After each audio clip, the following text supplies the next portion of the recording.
पर हम बात करेंगे। हमारे साथ मौजूद हैं ब्यूरो चीफ इस्लामाबाद सुहेल इकबाल भट्टी।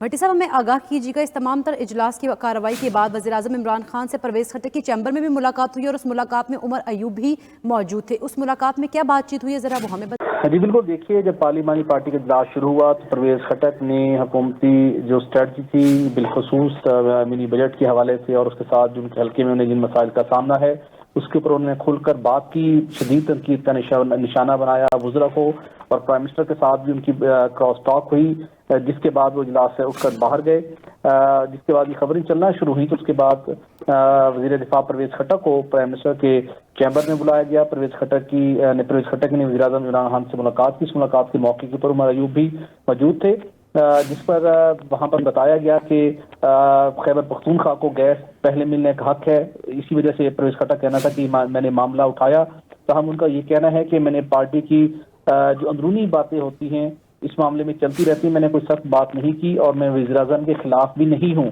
और परवेज़ खट्टर का ये भी कहना था कि मैं वज़ीर-ए-आज़म के खिलाफ बोलने का सोच भी नहीं सकता, इमरान खान हमारा लीडर है, इसका कोई मुकाबला नहीं कर सकता।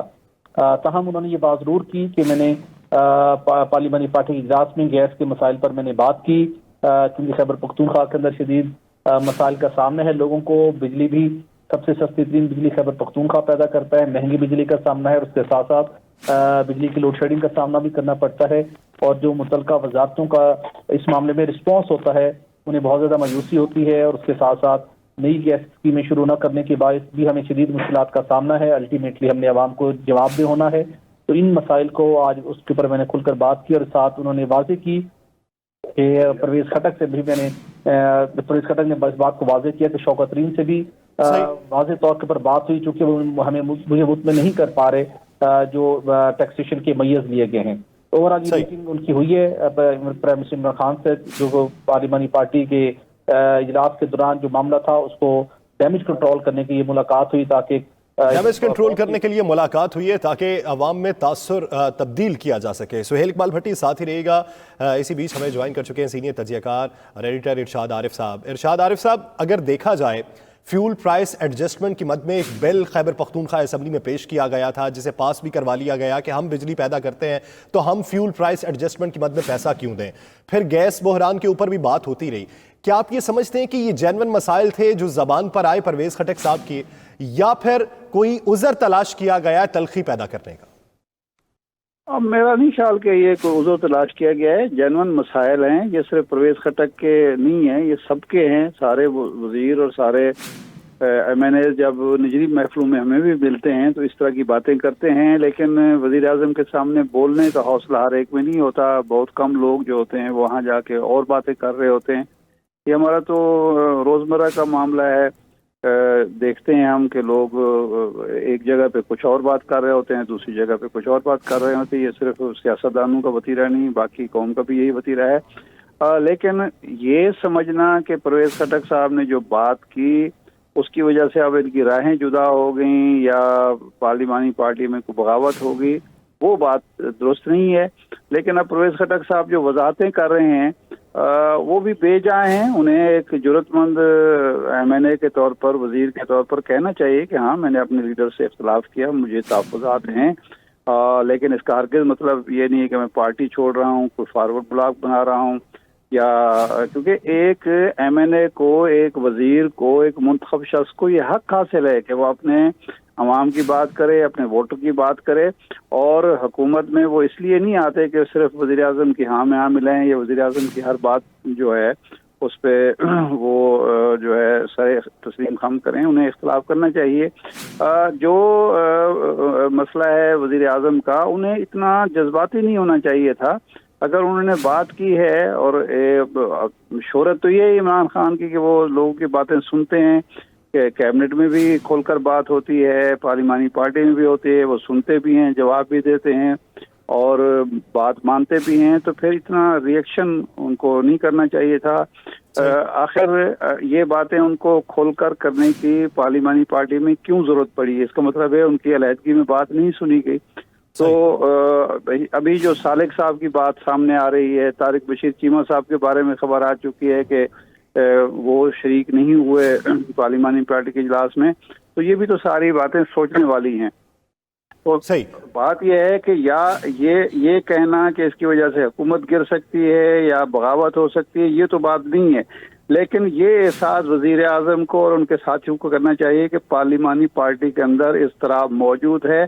उनके अपने वजीर भी इन पॉलिसी से, इस मिनी बजट से मुतमईन नहीं है।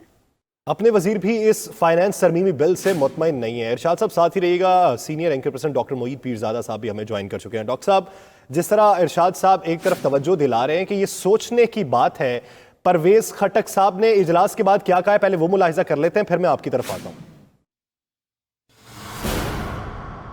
चाहिए क्योंकि हमारा फर्स्ट राइट बनता है गैस का, को हमारे गैस ना रोका जाए। सिर्फ इतनी सी बात हुई। आपने ये कहा कि मैं वोट नहीं दूंगा।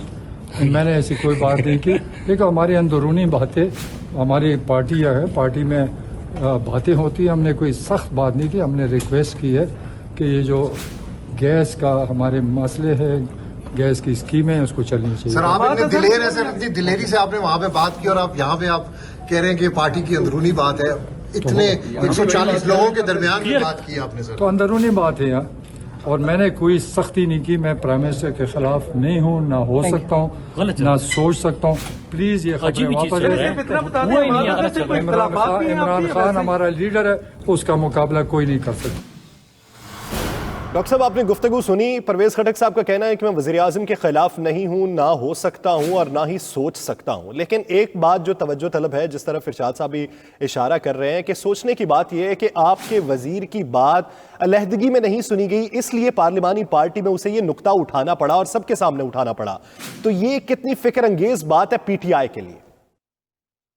देखिए, परवेज खटक साहब की जो अभी लेटेस्ट प्रेस टॉक है वो तो आपने अभी सुनाई है। उससे पहले भी हम ये डिस्कशन कर रहे थे। मैंने आपको यही कहा था कि देखना यह है कि परवेज खटक साहब इसके बाद क्या करेंगे। क्या वो वापस नहीं आएंगे, क्या वो वोट डालने से इनकार कर देंगे, या वो वापस आएंगे और कोई कॉन्सिलेटरी स्टेटमेंट देंगे।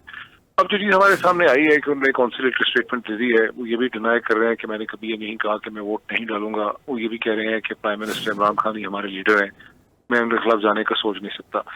तो ये सूरत हाल उस तरह से गालिबन है नहीं जितना इस पे मीडिया बिल्डअप करना चाह रहा है। इसमें कोई शक नहीं है कि मुल्क का एक माशी बहरान है, हुक्मरान जमात के ऊपर उसका बहुत दबाव है, प्राइम मिनिस्टर की लीडरशिप पे दबाव पड़ रहा है, बहुत ही अनप्रेसिडेंटेड इकोनॉमिक क्राइसिस है जिसका किसी के पास कोई सोल्यूशन नहीं है। और गैस का मसला भी बड़ा जेन्युइन है। पंजाब में भी खासी टेंशन है। अगर आप एप्टमा के जराये से बात करेंगे, वो यानी बिहाइंड द सीन्स यही कहते हैं, खुल के नहीं कहते कि जिस रेट पे सिंध को गैस मिल रही है उस पर पंजाब को नहीं मिल रही। इसी तरह खैबर पख्तूनख्वा में भी ग्रीवेंसेस हैं। तो ग्रीवेंसेस है, पॉलिटिकल टेंशन है, लेकिन उसके बावजूद मुझे लग रहा है कि ये बिल जो है ये पास हो जाएगा। आपको लगता है ये बिल पास हो जाएगा? लेकिन डॉक्टर साहब, एक अहम नुकता ये है कि जब ऐसी हवा बने कि इत्तेहादी भी कुछ नाराज हो और फिर ऐसी खबर जन्म ले ले, तो वो उसका इम्पैक्ट इत्तेहादियों पे क्या जाता है और बिलखुसूस अपोजिशन कितनी हद तक मजबूत होती है?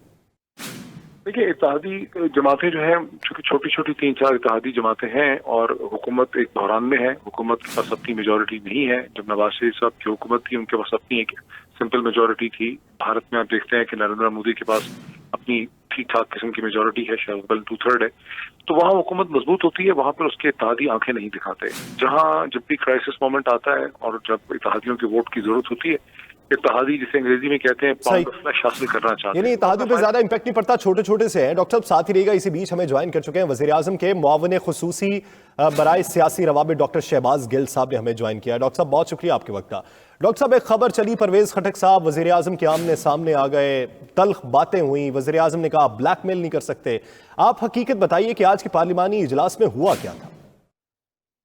हाँ, बिस्मिल्लाहिर्रहमानिर्रहीम। सबसे पहले तो मैं बताऊं कि बिल्कुल झूठ का पलंदा और रबिश है। मैं उस इजलास में मौजूद था, ऐसी बिल्कुल कोई बात नहीं हुई। मैं क्विकली आपके नाजरीन के लिए आपको बता दूं कि मसला क्या है। मसला पाकिस्तान का ये है कि पाकिस्तान के अंदर पंजाब का जो सूबा इस टाइम, उनके पास जो अपनी गैस है वो तो इतनी नहीं है। तो जो घरों के अंदर कनेक्शन लगे हुए हैं उनको पहले ही हम पूरी गैस नहीं दे पाते, आपको पता होगा। इसलिए गैस की कभी कभार लोड शेडिंग भी होती है। और केपी में ये सिचुएशन 2 साल के बाद हो जाएगी और सिंध के अंदर ये सिचुएशन आज से 3 साल के बाद हो जाएगी। इसी चीज को सामने रखते हुए 2011 में यूसुफ रजा गिलानी साहब की गवर्नमेंट में गैस के नए कनेक्शनों के ऊपर पाबंदी लगा दी थी। नए कनेक्शनों का मतलब ये नहीं, अगर किसी कॉलोनी में पहले से लगी हुई है तो वहां तो लग जाते थे मीटर, लेकिन नए इलाकों को, नए शहरों को गैस देने के ऊपर पाबंदी लगा दी थी 2011 में। 6 साल तक ये पाबंदी रही क्योंकि गैस कम हो रही थी मुल्क में। 2017 में जब नून लीग प्रेशर में आई पाकिस्तान तहरीक इंसाफ की और उनको नजर आया कि अगला इलेक्शन उन्होंने हार जाना है, तो एक इलेक्शन स्टंट के तौर पर उन्होंने बहुत सारे छोटे मोटे शहरों को अप्रूव कर दी गैस की स्कीमें कि हम इस शहर को भी देंगे, इस शहर को भी देंगे। हालांकि गैस पीछे मौजूद नहीं थी देने को, और उन्होंने वो स्कीमें अनाउंस कर दी। अब वो अनाउंस करके चले गए, लेकिन ना वो पाइप डले, ना वो मीटर लगे, ना लोगों को गैस मिली। जब हमारी हुकूमत आई तो बहुत सारे लोग उन इलाकों से हमारे लोग जीत के आए, स्टंट करने के बावजूद नून वहां से हारी और हमारे लोग जीत के आए, और उन्होंने कहा कि वो गैस के कनेक्शन अब आप लगा दें, और कुछ नई भी स्कीमें अप्रूव करवा ली हमारे लोगों ने भी। अब गैस मौजूद नहीं है पहले वाले कनेक्शनों को देने की, नए कनेक्शन भी हो गए। अच्छा, अब उसका दूसरा तरीका ये है अब कि जो इंपोर्ट की जाती है LNG, उसको जो घर के अंदर पाकिस्तान के अंदर मौजूद गैस है उसके साथ मिक्स करके ये कमी पूरी कर दी जाए। वो हम पाकिस्तान के कानून के मुताबिक कर नहीं सकते। क्यों नहीं कर सकते? घर की गैस पड़ती है हमें $2 पर MMBTU, जो आज की कीमत है LNG की बाहर से लेने की, वो है $40 पर MMBTU। अब $40 और $2 को मिक्स करके क्या कीमत सार्फ से ली जाए, ये किसी कानून के तहत होनी है, हुकूमत खुद से नहीं कर सकती, इसके लिए कानून बनाना पड़ना है। उसके लिए ये लेजिस्लेशन आई हुई है। इसके ऊपर परवेज खटक साहब का तकाजा ये है हमाद अजहर साहब से कि ये लेजिस्लेशन को अभी ना देखा जाए फौरी तौर पर KPK के सूबे में, क्योंकि उनके पास अगले 2 साल तक गैस है सरप्लस, उनका हक बनता है उनको फौरी तौर पर लगा दिया। यानी एक अहम नुक्ता था कि जिसके ऊपर दोनों के दरमियान बातचीत हुई है और बातचीत को तकरार की सूरत अवाम तक पहुंचा दी है। बहुत शुक्रिया डॉक्टर शहबाज गिल साहब, डॉक्टर मोईद पीरजादा साहब, इरशाद अहमद आरिफ साहब, इस हवाले से अपना वक्त देने के लिए। फहीम, आप आगाह कर रहे थे, आपका भी शुक्रिया।